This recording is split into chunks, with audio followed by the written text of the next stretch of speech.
try something unreliable. You want to make sure it works and it's easy to execute. Like ease of execution is something very important in Dota. High pressure situation, you want something that's very reliable. But for MVP, sometimes they don't really care. MVP is one of the few teams that we'll just do our thing. Warlock Axe. That gets an applause right there. They're happy to see the red duo. I mean, Warlock. We've been waiting so long for a Warlock, haven't we? I mean, this was a group stage commonplace, and now he's finally appearing in our playoffs. MVP might be happy that OG chooses to go for the Warlock though, because it's a very long cooldown hero. It means that you are going to be very careful with picking your fights. You know, that's what OG are very good at anyways. But MVP wants to constantly run at you, so if you have a long cooldown ultimate, it might play to MVP's favor. Yeah, I think many teams are even though the mindset is trying to change, I think teams still suffer from losing a team fight against a big ability, and you have this cooldown, you have this opening to be able to keep up pressure, but I think some teams are a little bit hard to be able to recover from a loss like that, a lost team fight, and still go in with confidence. I think MVP is one of those teams who will absolutely be like, all right, whatever, we lost that last fight, but now they don't have golems, let's go again, and they'll go with full confidence. They have to be very careful though. The thing with Warlock is it's a long cooldown, but every time they use the Warlock ultimate, it's very likely that it gains you not only the fight, but it gains you an objective. It takes a tower because it allows you to push. If used properly. Yeah, if used properly. That's the thing with the ultimate. But and it's also an ability you don't want to use defensively, you don't want, right? But then at the same time, even though MVP wants to constantly fight, you don't want to take too much loss against a big cooldown ultimate, even though you want to keep fighting. Because if you lose too much out of one long big cooldown, then it might like cripple you too much for the later fight. So you want to bait out the fight, bait out the Warlock ultimate, back out, and then lose maybe a support. That would be most ideal, and then fight again after. And that's in some ways, I think, why Warlock also comes back, because he's still, it's not just the golems, he has also Fatal Bonds, which ensures a lot of extra damage that goes down that can perhaps get you those extra kills, and then even the catch of Upheaval has been buffed up multiple times, so now you actually are both able to force the fights and be able to make sure that they're not able to just immediately back out. So you can get those extra catches sometimes. So something I'm interested to know is that we were talking and singing the praises of what synergizes well with Fatal Bonds. I mean, we saw the Venomancer Warlock work so well. I'd like to know what you guys would suggest could be synergizing well with it in this draft. Earth Spirit. Axe in a way does as well. Axe, yeah. If he gets a good call and there's Fatal Bonds around there, he groups up people. It's great if you have it's a little bit of a one-more combo combination there if executed properly. We love our Well, I'll tell you, probably the best combination is already taken away by MVP Phoenix in their first pick. Mirana is very popular with Warlock.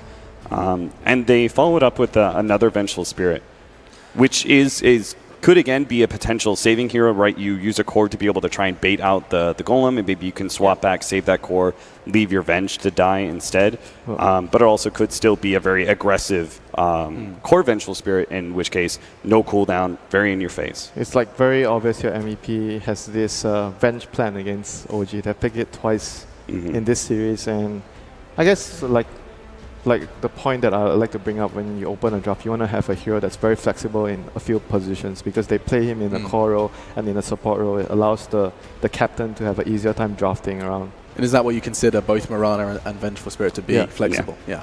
Another good example of that is Juggernaut, just because he's definitely in core, but he is his playstyle is versatile enough, and also his laning configuration is open. So we're still fishing for the OG to show their... Can they show their hand with this next pick, or can they still keep something relatively They could potentially go for a support. I don't think... OG is flexible in their supports, but mostly it's how they use it, and you don't really know how aggressive they're going to be with it until you know what their cores they're going to be matched with. I would imagine that Jerix's hero is the last one open there, so we'll see what they go for that. They've played a lot of Rubik, they've played a lot of Earth Spirit. I think Earth Spirit, that Winter suggested the combos well with the Warlock, and it also works as a nice initiator against Mirana. You have both a stun and a silence to be able to work around. And I think it sets the tempo. I think you want to be able to do that when you have an Axe. Axe is very much a momentum-based offlaner. He can make rotations before his Blink Dagger thanks to Tranquil Boots and the extra movement speed you have there, and also smokes. But oftentimes you want to be able to have a 4 position that helps set those ganks in motion as well. Just a quick discussion then while we are waiting for the draft. Notel has been described as someone who creates the most space as a carry. He's one of the most space-creating carries out there. Do you agree with that statement? It depends on his hero. I think he's not so flashy. He makes space, but he's at times takes space when he needs to. Boston likes Pudge. Yes, Oh. they do. They do. I think every country, every city, Pudge Mirana. they always like to see a Pudge. I think something really important, I don't think we've hit on this enough, is that I think No-Tail is a very hardworking and versatile player, and on the previous OG, he played more of a space creator, and on this OG, he, I think, has more opportunities to shine, because sometimes Ana will play the space creator for you. And No-Tail, I think, he's not the flashiest of players, right, but I think he would be, I think a word to look for is, like, reliable. Right, I think he is a very reliable player, and that's why like sometimes he's like heroes like Dragonite or Razor, like he could do exceptionally well on, and you think of that hero, it's just kind of like he's always going to do his job, right? Sure. So He is the reason Naga Siren gets banned almost every time against OG, because he just plays that hero perfectly, which means it's very annoying to deal with. Not a lot of mistakes coming out from him, as we will see Ana Invoker, which was actually, they played it once before, and it was one of the games that they lost. Yep, very, very just solid and straightforward stuff from OG. Good team fight, good setup for the Sunstrike. Pretty good lanes as well. Warlock does not only have good team fight, but he provides you with very, very good lanes. It's very good to zone the off laners. And MVP's Pudge pick is kind of... I feel like you're not happy. I don't think you're a fan of it. I mean, it's What are you gonna combine it good with? against. I mean, it's good against the Axe, because Axe blinks in. He wants to call and kill Sure. your teammate. You act as a save, but they already have the Venge for that, so they have the Pudge on top of. Yeah.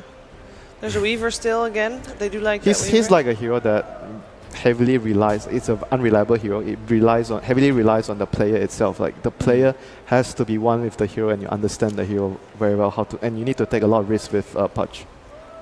It's a very risky hero to pick. Risk and reward, but I mean, you High heard risk, it. high reward. Yeah, you heard it from the casters just before, after the first series did conclude. They were saying, if ever you had done something special, if ever you had a curveball, if you had I'm tired of these horrible cliches, ace up your sleeve, blah, blah, blah, but you know what I'm saying, is if you lose this game of Dota, you are out of the major. Yeah. If you lose this next game, you are out. And so Lose they in And style. on the other want to side, lose in style. if you win this game, you double your prize pool. So, there's some Yeah. incentive there. Absolutely. and let's not forget OG are looking at a bit of revenge here. Yeah. I mean, this MVP squad is the team that knocked them down from the upper bracket at TI6. So Sure. there is, I think, in some small ways, something to prove here for OG, just because they did not get their obviously desired result. I mean, think about the Pudge here. He only has like one setup. The Venge stun is not that easy to hit in a lot of cases, so the Pudge has to land his own hooks, Yeah, they're not either gonna easy. go off real hard with arrows and hooks, or they're gonna fail miserably. There's going to be lots of tumbleweeds. Yeah. But at the same time, because Mirana is very likely their mid hero, Yeah. so Okay. she's going to provide the team with a lot of deep push, wave clear. They're going to be able to push the lanes and find the fights that they want to. And there's a couple of defensive spots that OG could hide in that you could very easily try and get an arrow or a hook on and see if someone's hiding out. As Void is their last bet, I'm wondering if they're going to go for a hero that could have some sort of setup for an arrow or a hook, because That's not many heroes though. Yeah. Assuming the Venge and Pudge are the supports they would need. And offlane Weaver, I'm not sure about offlane Weaver or safe lane Weaver right now. If you want setup, it's more likely an offlane hero. But I'm not like a big fan of a safe lane Weaver. I think if you pick Weaver, you do it like on a support or offlane, or you do a tri lane on the enemy. You try to make the most of the hero in the early stage. I think that hero has, I think he has very specific peaks, right? And Yeah. the rest are all valleys. Very timing orientated. So it's hard to run him as a reliable Carry, safe lane yeah. carry, because it's like, okay, you have like this window to operate. Do and, something now. You gotta win the game in that that play, and I think that's really hard to do. So. Especially in this patch, I think people like to be able to see a little bit more longevity to their strategies. They want to be able to see that if it goes 45 minutes, 55 minutes, we can still play. And it looks like you're going to get that Ursa after so all. off lane Weaver, yep, and safe lane Ursa. Pretty good lane to deal with the Axe early. He might have to Iron Talon jungle and just not go to the lane. But that's not a problem, right? Axe is one of the faster Iron Talon junglers Yeah, out him there. and Darkseer are both the fastest Iron Talon junglers. it doesn't mean and that you give a Venom. free lane to the Ursa. and Venom. Yeah. Give And, Venom and a I shout would out. say they don't have the most disruptive supports to... Push strat incoming. And that is a no-till hero to its core. Well, I like it. if Turbo gets away with the laning phase, he's going to be very, very good here. Okay, Terrorblade, the final. Is that just a little bit of that curve we were looking for? That little bit of something special? Terrorblade is also Bit a of risky pick though, because if the laning phase fails for that hero, the hero is like badly crippled if he doesn't have a good laning phase. Fortunately, there is unlikely to be a very strong aggro presence from MVP because they have a Warlock. So Yeah. I think their lane should go pretty well. And then if Terrorblade gets rolling right, he's just going to stomp all over these team fights. Ursa's going to have a hard time connecting. Well, the scene and the stage is set. Could this be the final game of Dota played today here in the Wang Theatre? We'll find out with your casters. It's David and David. David, it's the double Ds. Enjoy this one.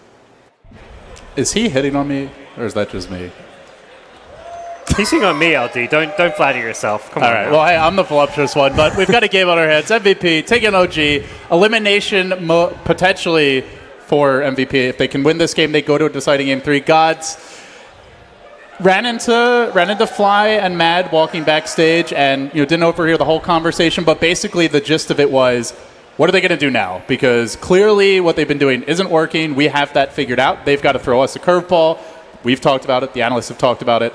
And do you think this is the curveball, and how do you feel it's going to work? Yeah, it's not like a crazy strategy. Obviously, you can change your picks, but you can't change your players, your play style as well. That goes with those players. A player like Kyo is going to want to play some of those more flashy heroes. It is going to be something a bit different because Kyo's handling the Weaver, so it's going to be a Weaver mid with Mirana offlane. And I was thinking, when the Mirana got picked, it's like a mid, but it's a mid that doesn't suit Kyo, whereas a Weaver is a hero that can run in, get onto key targets like an Invoker or support Warlock and just find those kills. So it's a more Kyo-esque hero, similar to like how a PA functions. And I think that definitely suits him a bit better. But as far as the overall draft goes, I think MVP are going to have to land those hooks, land those arrows if they are to come on top of this game. And it is the nature of MVP in the way they draft. They tend to pick lineups that have a much higher threshold for execution required to be able to take the game. Whereas OG, solid team fight once they get, you imagine, the Warlock ultimate, some points in Fatal Bonds, Invoker gets his items, the Axe has a blink. It's very easy for them to pull off team fights in comparison. So, well, as often is the case, MVP going to have to go for an outskill, and this could be how they get the ball rolling. This will be a good game because they have the better block as well, so that means Invoker will be pushed further forward. He either has to not go for last hits or he's going to die. They're going top, though. They're going to mix it up here, going for the very squishy Terrorblade. Onan's expecting it mid because his position's so far back right now. And OG going for that offensive tri-lane start again. I think some of these heroes may have been scouted by MVP, or perhaps just anticipating the same setup. It'll be Febby in the trees, No-Tail. A bit closer to the wave. Definitely doesn't seem like he knows this is coming. It's not the easiest initiation, though. The magic missile range, not the best, but he's getting dangerously close. They can sweep out from the trees. They should have the angle. He gets body blocked just for a moment by his own creep. Betrayed! The traitor creeps, but is it going to be enough? Just a rot chase to try and get the kill. It will barely be so, but Jarek's TPing in. We'll find the trade. So first blood for MVP. They get on the board. It does cost them a smoke, but they force a TP, and that's going to relieve some pressure here on Velo bottom. It's totally worth it too, because you take a look at mid lane, and Ana hadn't got a point of experience until those heroes finally showed on the map, and Kyo... Speaking of which... Yeah, going aggressive. Bully tactics here. Not quite level 3. If he had the Swarm there, maybe he'd be able to go for a kill, but... Yeah, Ana was just hugging his tower, missing a lot of the first creep wave of experience and farm just because those two heroes are missing on the map, and it's such a common play to go for that level 1 smoke mid. They were going for top lane, which completely caught OG off guard. I like the decision from No-Tail to go for the illusion level 1, trying to use that to block those arrows coming in, but they didn't need the arrows, just the magic missile plus rot to get the kill. Yeah, Dubu waiting for a potential flank, but you can see Ana playing this very defensively, just hugging the high ground. Very unlikely to be killed off unless the Pudge can find a hook. Now, I believe he was scouted going towards the bottom rune earlier. Febby. Not sure he has been seen specifically in this location, but they know he's somewhere towards that bottom side of the map, barring a smoke. And as a result, Ana playing extremely defensively.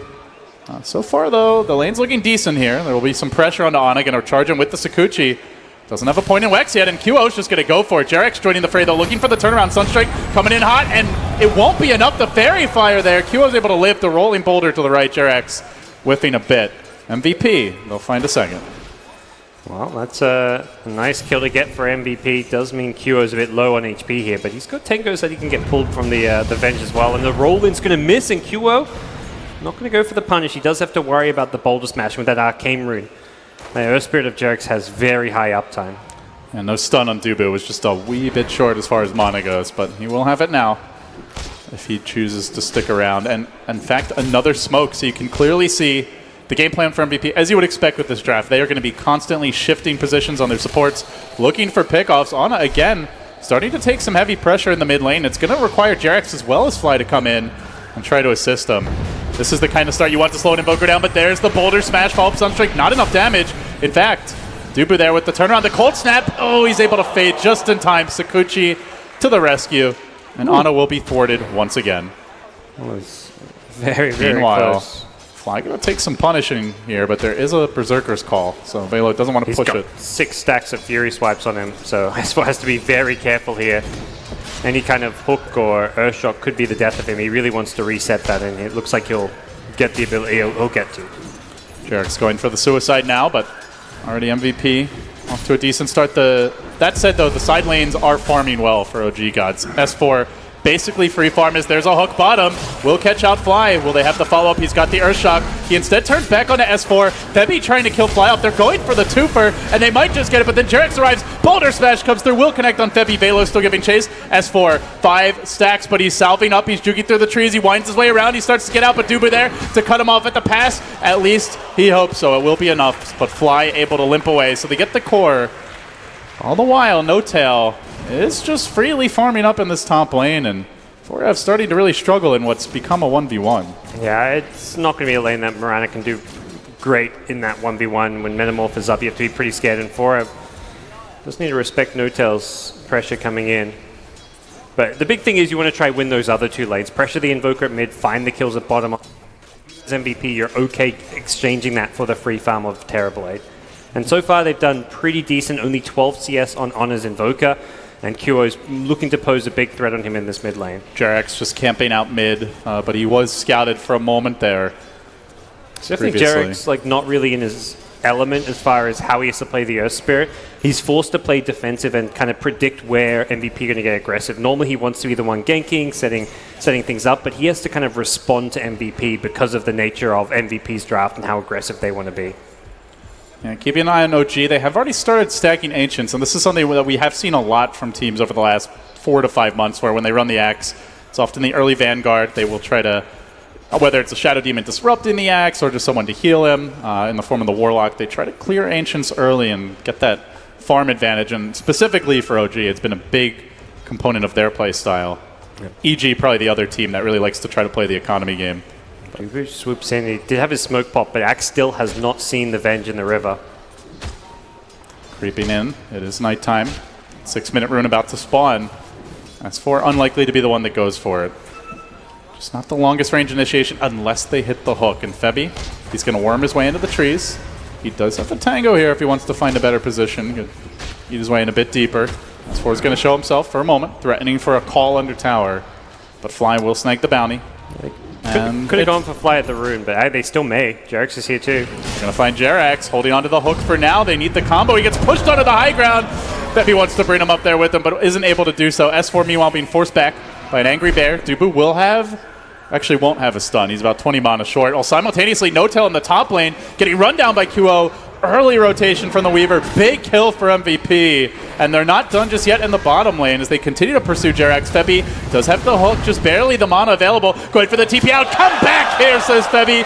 Actually hooks him past his own body. And Jarex just starts to limp the other way. There's still no vent stun. Looks like with the Wave of Terror usage, won't have the mana for some time. They continue to close in, but he's going to have a rolling boulder out relatively soon if he wants to go for it. Juking down to the low ground. See you later, he says. And now time for the Roche suicide. So after all that, meanwhile in mid, QO continued to duke it out with Ana. This tempo is the kind of tempo that MVP generally wants, Gods. Very aggressive, constant lane shifting, and not allowing OG to play the farm game. Yeah, this is perfect for them. Perfect for QO to be on a hero that can play as aggressive as he is. The 2 supports are just kind of freely moving around as a 2-man unit, having some success here and there. Not quite getting as many kills as they perhaps hoped for because of how annoying Jarex is being.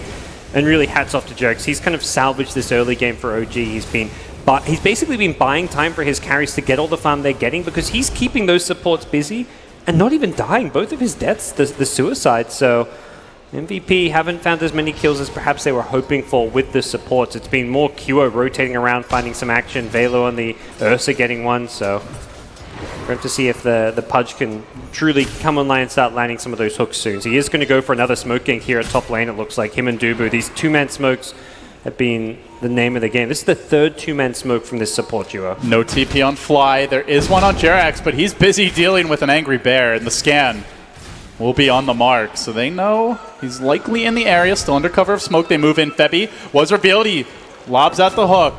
And with that, the jig is up. They do get the lane ward down. They might be able to intercept Jerax. Has a haste rune, though. So it will be a very tough kill as Febby, dropping his Tranquil Boots, is going to be farming up the camp.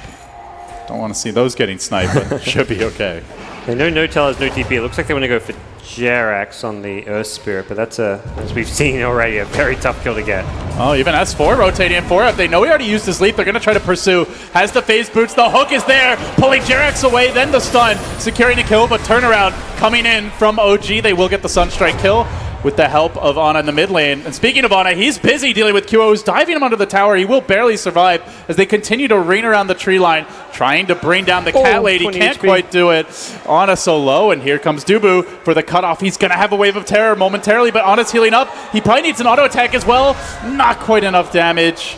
Won't be able to get the kill, but the pressure does mount a bit on the Invoker. Back to the base for him as S4, his turn to try and match the tempo of MVP. Gets up the call. Sunstrike coming in. It's a lot of damage at this point. And there's the chop up with your head, says Mr. Gustav. They will get the kill. They even used the Moonlight Shadow here, but Pudge is trying to take that to set up on this mid lane. But again, it's the Earth Spirit Jerax, proving time and time again how difficult he can be to bring down. And I mean, OG are just doing such a good job at farming during this time, Gods, that even though MVP, it seems like they're forcing OG to play to their tempo, rack up the kills. They're the ones pushing down a tier 1 bottom. No-Tail, top of the CS charts. He will grab the tower now.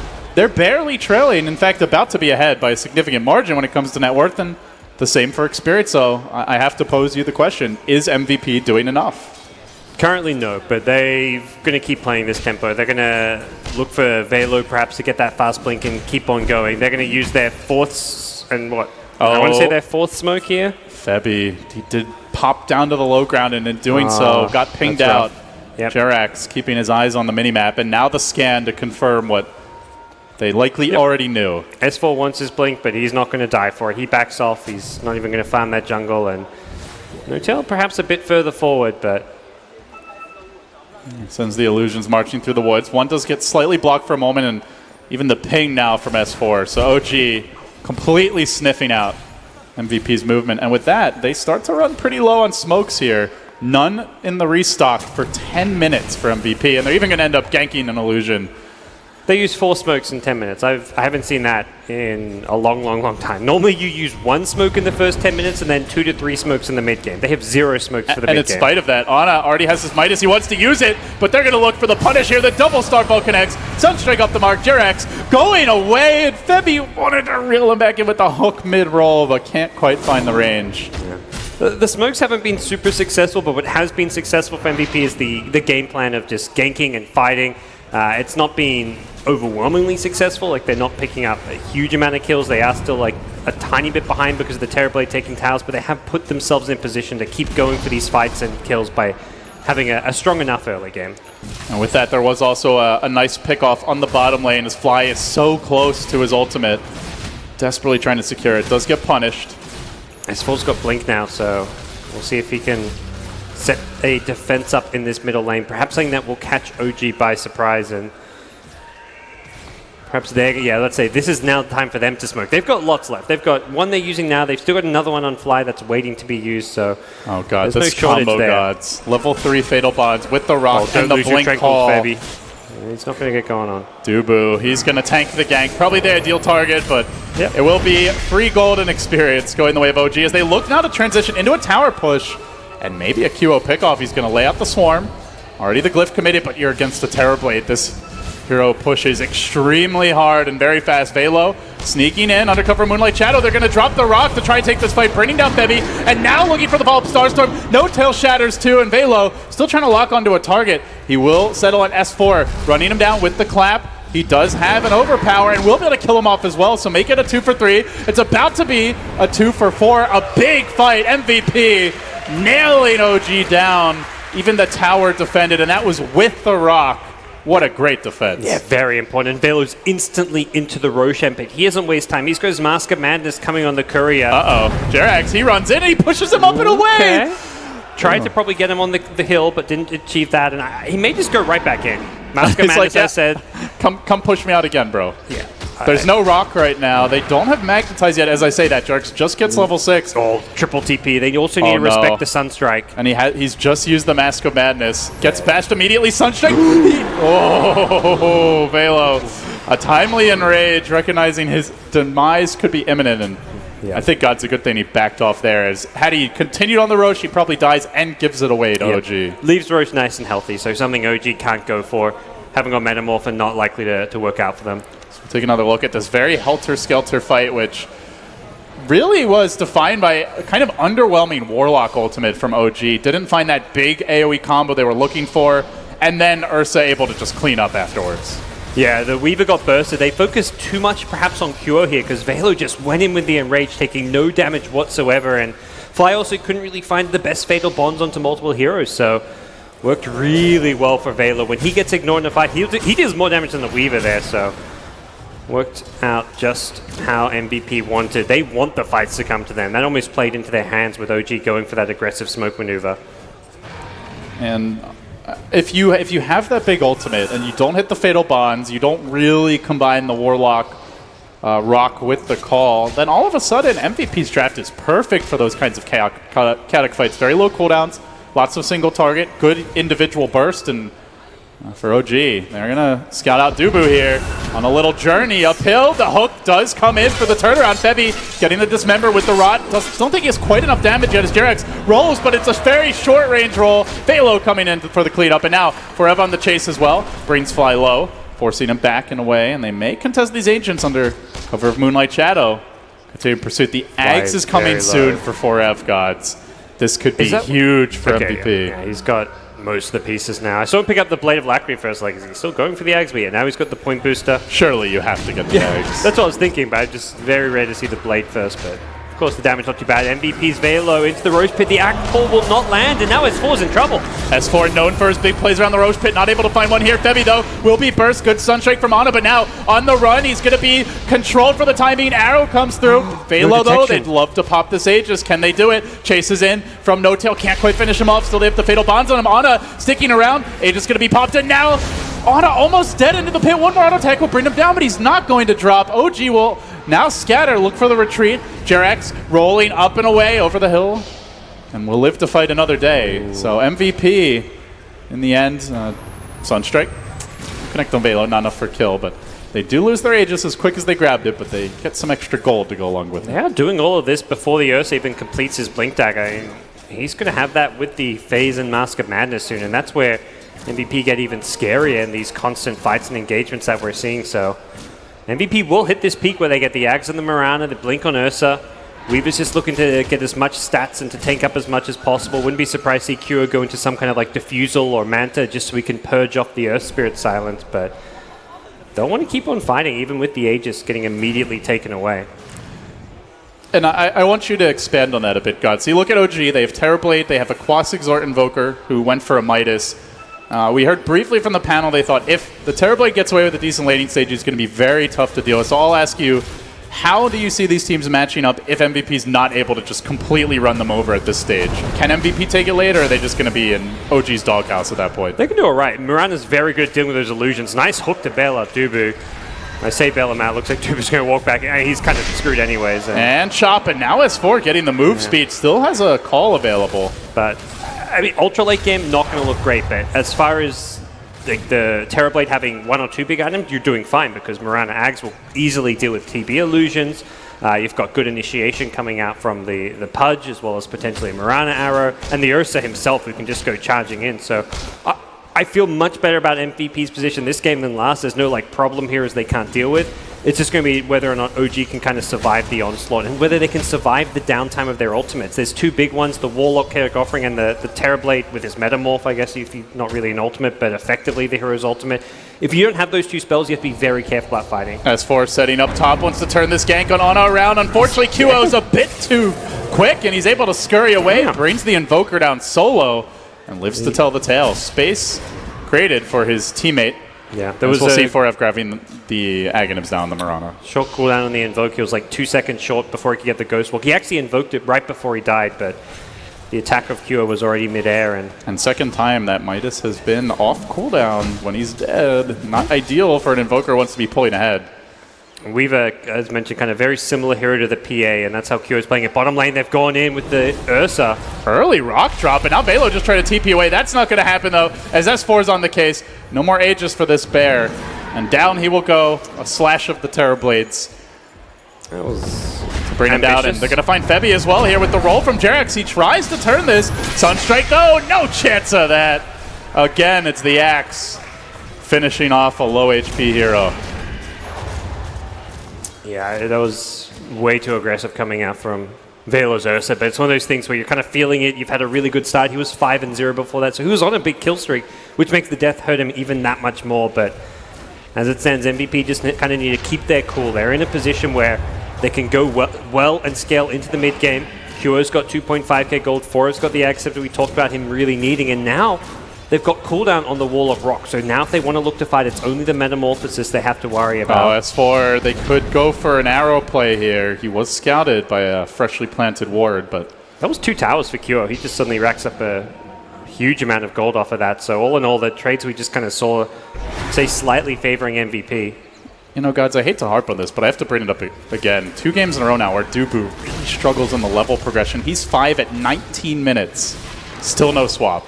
Yeah, he's having a bad series. Very well, and as that support role, you've kind of got to be able to read your opponent's movements, and so far, it's not really happening. Dubu, yeah, 5 of his team's 12 deaths, and not finding any experience whatsoever.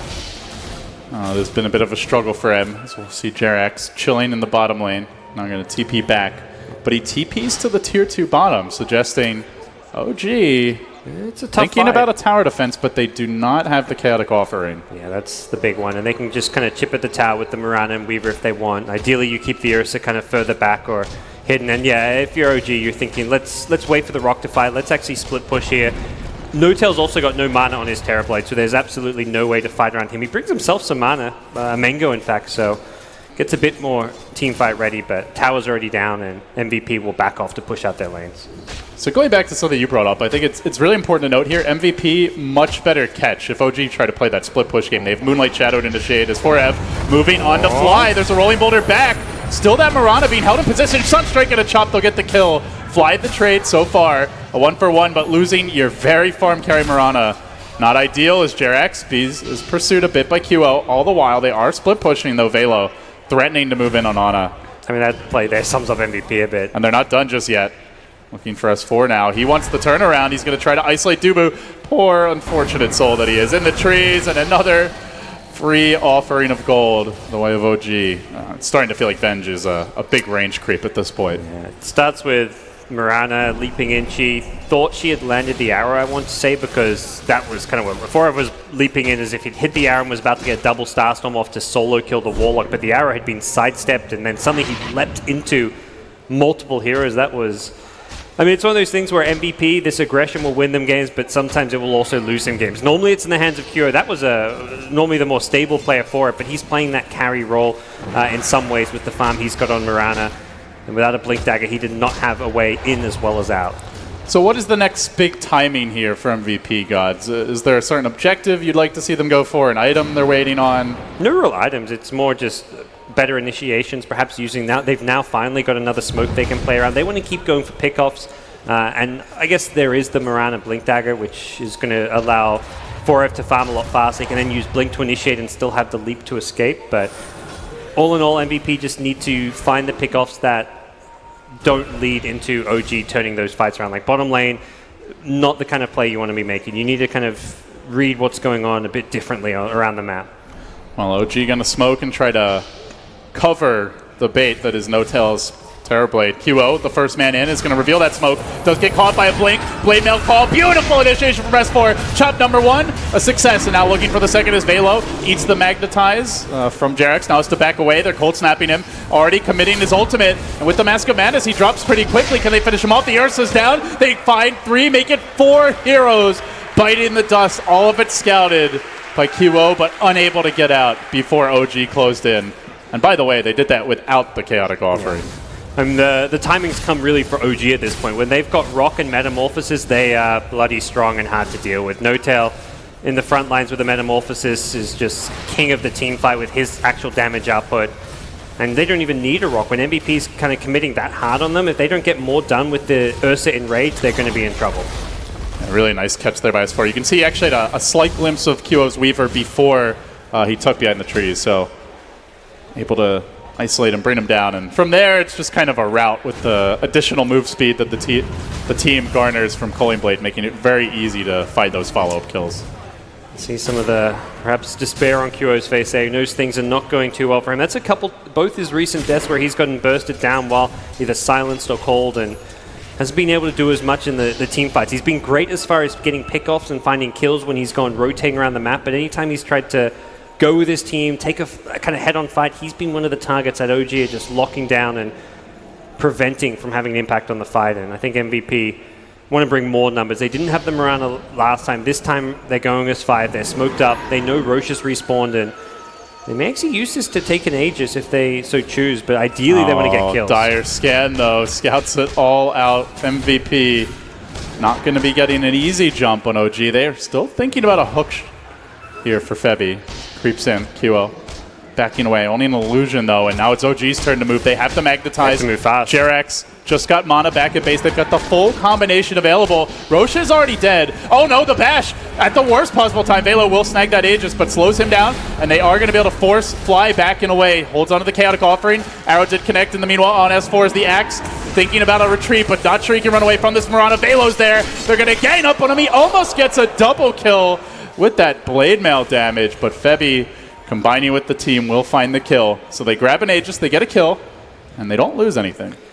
Starting to feel kind of similar to last game where MVP are going to keep looking to 5-man a bit. OG can actually go split push as Honor's now already at the top lane. This time around MVP do have catch, and this time around OG actually have team fight to fight into the 5v5. He's sticking around Febby, baiting nicely. Here's Honor charges in. Oh, hey buddy, how you doing? Arrow completely whipped there by Forev. We'll be able to chase him back though. And the hunt is on. Will there be any sort of support from No-Tail? No, he's got TP away. Ana dropping that zoning ice wall, but another Blake forward, and with the double Starfall, Forev will find the kill. He had dust. So Ana knew there was no way he was getting out of there. Well, meanwhile, in the middle lane, Velo and QO have gone in deep, perhaps a bit too deep. They will find the Axe kill earlier, but Velo turns it. He brings down Jerax, tries to slam down No-Tail as well. No-Tail currently holding the Sunder, can look to re-engage here, and he's going to commit the Metamorph as they push Velo back and away. S4 trying to move onto him, gets off the blade, almost killing off the Ursa. The Bear's on the run. No honey for you, sir, they say, and Febby 2 will fall. OG salvaging that, and they bring down 2 of the 3 cores. Including the breaking the Aegis too, so that really puts them up in a great position now. Have committed the Metamorphosis as well as the Chaotic Offering, so they're going to have a couple minutes of downtime, and if you're MVP, you're thinking, yeah, that fight went bad, but we've got to keep going at it. We can't just sit back and let them take it to the late game with this Terrorblade who's going to become a bigger and bigger problem. Invoker, same thing, where it's a hero that's just going to scale better. The longer the game goes, the more items he gets. They need to go and fight and try and take the game OG as soon as possible. The bottom lane, it's another pick for S4. He'll find it too, and it's on Forev. This Axe has been massive for OG, 10, 4, and 6. He tops the kill charts and has been creating a lot of space for the team. Is behind him, No-Tail and Ana quietly accruing their farm. You can see No-Tail just now completing the Eye of Scotty. Big item for him. You mentioned the Ags on Ana, and there's still plenty of room for these cores to grow. With the Scotty, No-Tail kind of is starting to reach that point where you can't burst him down in a fight. He's always going to be able to tank through any damage you throw at him, and then he can turn around, kite the Ursa pretty well with the Scotty. He's got very high armor, high HP. The damage just isn't there to kill him unless you hit like a 5-second arrow with the Ursa hitting him as well as the Axe Starstorm. And even then, you're going to be fighting likely into the Chaotic Offering of the Warlock. S4 just barely clipping him on the boundary of that Berserker's Call. I love how AoE. you can see him, like he just says, like right before he's blinking, you can see him say something quickly on the mic, and I'm sure he's saying, Sunstrike, get ready. Like that's him talking to Honor there, like making sure that the Sunstrike's coming, and OG get themselves a straightforward pick off and setting themselves up to have a very good late game here. And all they need to do is get to that late game point with farm across the board on their cores, and that's exactly what they're doing. Ursa, not a hero known for his ability to scale the longer the game goes on, and we're kind of starting to reach that point where this Ursa is having greater and greater difficulties actually fighting into OG because of how he gets kited around. And they have a lot of kiting tools. The Invoker with Eggs alone is a one-man army for that, and the Earth Spirit, we've seen Jerax consistently shoving him away. You even have to worry, no matter what, always about the call as well as the rock. It's tough, but they look for Ana bottom lane, gets off the Tornado as the Moonlight Shadow is used to try and disengage. They want to back out. The trap has been laid, and Febby, probably the first one to bite it, though. In comes Vela with a big bash. Ana, though, dropping the ice wall, scurrying away, healed up by Fly, saved at the last hour, and now the turn. QO, 3 down with the Yules to make it 4. They're going to find Dubu as well. That's down for the count. OG snowballing out of control now. They get 26-19, and what do you know, gods? They could go late, but they say no, nay. We end this one now, or at least try, onto the high ground and into the breach. Yeah, anytime they're fighting around Metamorphosis and the Carrick offering, there's just not much MVP can do. Best case scenario, Ursa gets off the Enrage, kills one, and then gets kited and dies, but he doesn't even get the Enrage off. He got bursted so damn fast by the Invoker and the Terrorblade there, and they're going to lose 1 Rax, possibly even multiple here if OG go for the mid one. But with Metamorphosis wearing off, this is a team who will likely back off, play it safe, look to reset. God, they just push so fast. 1 misplay by MVP. And it was a misplay by MVP, but gods, it has to be said, OG has been setting these traps all game. They'll show like 1 core pushing a lane, 3-4 heroes are there or ready to TP in the case of the Invoker. We're going to see it again now. Oh, hey guys, here's the Invoker. Come and get on it. But little do you know, there's already 3-4 heroes streaming to the bottom lane to counter-initiate. And it's one of those scenarios where a lot of teams would just left their support Pudge die, like, well, it's just a Pudge, let's leave him there to die. Mirana actually leaped away, but this is MVP. They know their way back in this game, and their playstyle is to try and fight through what looks to be terrible fights. Another great stun and silence there from the stun hitting the Weaver to make sure they could kill off QO again. They're just shutting him out of these fights, and there's so little that MVP can do at this point. They're just playing into OG's hands. You kind of mentioned they're just laying these baits, and it's always Jerax as well as Fly turning these fights around, as well as S4 in this axe. 12-4-7. He's really stood out as far as punishing MVP throughout this game. Speaking of the man, he's out farming a Mirana. Now, granted, they do have a bit of a tower advantage here, but that is impressive, to put it mildly. And now it gets harder to find these pickoffs. The item's just going to accrue as Rax money goes OG's way. Moonlight Shadow as they try to counter-initiate, but already the Sunstrike damage done. Another death for Dubu. What else is new? But can they turn this fight around? Good magnetize, and then No-Till gets to work, slicing through the Ursa, easily bringing him down. 4 have fallen. 4F trying to get at least a solitary kill in this fight. Will taser Jerax and leaps away, but OG, they go for the real prize now. That's going to be potentially a second lane of Rax. With that, punching their ticket into the round of 8. It is absolute desperation time as MVP fight with their tournament lives on the line. The Axe even lived his way through that one. The Terrorblade's going to have Metamorphosis back up with a Manta style. That's a second lane of Rax with no glyph available, and possibly even Mega Creeps if they want to go for top. They've even got the Warlock ultimate. If MVP respawn to fight, they're in for some hurt. It's over, gods. They've already lost 2 lanes. They don't have buybacks here. They're going to lose a 3rd, most likely, before they can even get back into position. Even if they get a team wipe, I'm not sure it's enough, as the rock drops. An emphatic shutdown from OG. The Green Dream lives on here in Boston today. They will move into the round of 8 in